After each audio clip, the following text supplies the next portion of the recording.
بسم اللہ الرحمن الرحیم۔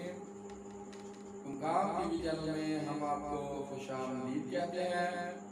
دوستو، آج کا ہمارا موضوع ہے مردانہ کمزوری، جس میں انسان کو پیشاب بار بار زیادہ آئے، بار بار آئے اور زیادہ آئے، اور ہر بار پیشاب کرنے کے بعد ایسے لگے کہ جیسے ابھی انسانے میں پیشاب باقی رہ گیا ہے۔ تو دوستو، اگر آپ نے ابھی تک ہمارے چینل کو سبسکرائب نہیں کیا تو ہمارے چینل کو سبسکرائب کر کے بیل آئیکن کے بٹن کو پریس کر دیجیے تاکہ آپ کو ہماری آنے والی ویڈیو بآسانی ملتی رہے۔ تو دوستو، شروع کرتے ہیں۔ ہومیوپیتھی کی ایک دوا ہے اسٹافیسیگیریا۔ ہومیوپیتھی کی ایک دوا ہے اسٹافیسیگیریا، جو کہ بہت سے مردانہ عوارض میں نہایت مفید ثابت ہوئی ہے۔ اسٹافیسیگیریا جو ہے یہ بوڑھے لوگوں کی بڑی مخصوص دوا ہے۔ بڑھاپے کی کمزوری میں، بڑھاپے کی وجہ سے جو کمزوری لاحق ہو جاتی ہے، جس کی وجہ سے پیشاب بار بار آتا ہے اور پیشاب کرنے کے بعد بھی ایسے لگتا ہے کہ جیسے نشانہ ابھی بھرپور طریقے سے خالی نہیں ہے، تو اسٹافیسیگیریا نہایت ہی مفید دوا کے طور پر ثابت ہوتی ہے۔ تو دوستو، پیشاب کرنے کے بعد پیشاب کی نالی میں ہلکی سی جلن رہنا یا پیشاب کے بعد لیسدار کا مواد خارج ہونا، تو اسٹافیسیگیریا انتہائی مفید دوا کے طور پر ثابت ہوتی ہے۔ ایسی صورتحال جس کے بعد انسان کو کمزوری لاحق ہو، عاصل ہو، یا مباشرت کے فوراً بعد ایسے ہو کہ جیسے بالکل جان ختم ہو گئی ہے اور انتہائی کمزوری محسوس کی جائے، تو سمجھ لیں کہ اس کی دوا اسٹافیسیگیریا بنتی ہے۔ مشت زنی اور کثرت جماع کے بعد بے تحاشا نقاہت محسوس کرتے ہوں تو اسٹافیسیگیریا نہایت ہی مفید دوا ہے۔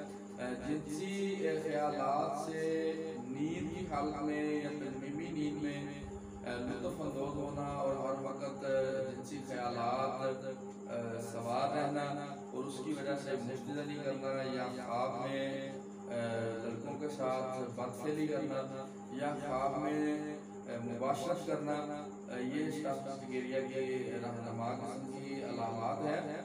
اسٹافیسیگیریا کی جو علامات ہیں جس طرح مردوں میں پائی جاتی ہیں، اسی طرح عورتوں میں بھی کسی حد تک پائی جاتی ہیں، لیکن اسٹافیسیگیریا کی علامات کا رجحان مردوں میں عورتوں کی نسبت زیادہ ہوتا ہے، اور تمباکو نوشی کی خواہش بہت زیادہ لگی رہتی ہے، یہ بھی، اور ساتھ میں مردانہ کمزوری بھی ہو تو یہ بھی اسٹافیسیگیریا کی علامات میں سے ایک مخصوص علامت ہے۔ یہ آنکھوں پہ گوانجنیا کا نکلنا، آنکھوں پہ پھنسیاں نکلنا، آنکھوں پہ ککرے وغیرہ ہونا اور ساتھ میں مردانہ کمزوری ہونا، تو اسٹافیسیگیریا کی نہایت ہی رہنما علامت ہے۔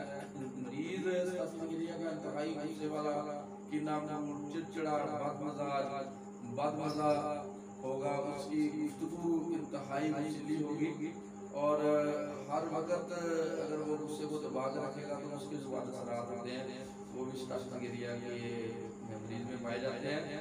تو تمام رات عورتوں کے متعلق خواب دیکھتے رہنا اور اس وجہ سے رات میں دو دو تین یا چار مرتبہ احتلام ہو جانا، تو یہ بھی اسٹافیسیگیریا کی انتہائی مفید دوا ہے۔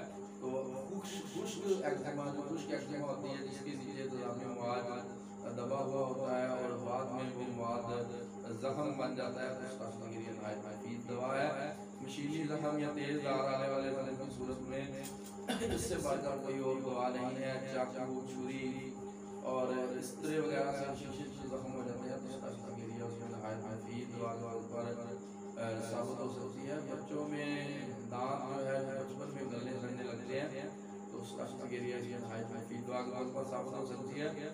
اسٹافیسیگیریا بوڑھے لوگوں میں جن میں مردانہ کمزوری کثرت جمع، مشت زنی یا شہوانی خیالات کی وجہ سے آئی ہو تو اسٹافیسیگیریا نہایت مفید دوا ہے۔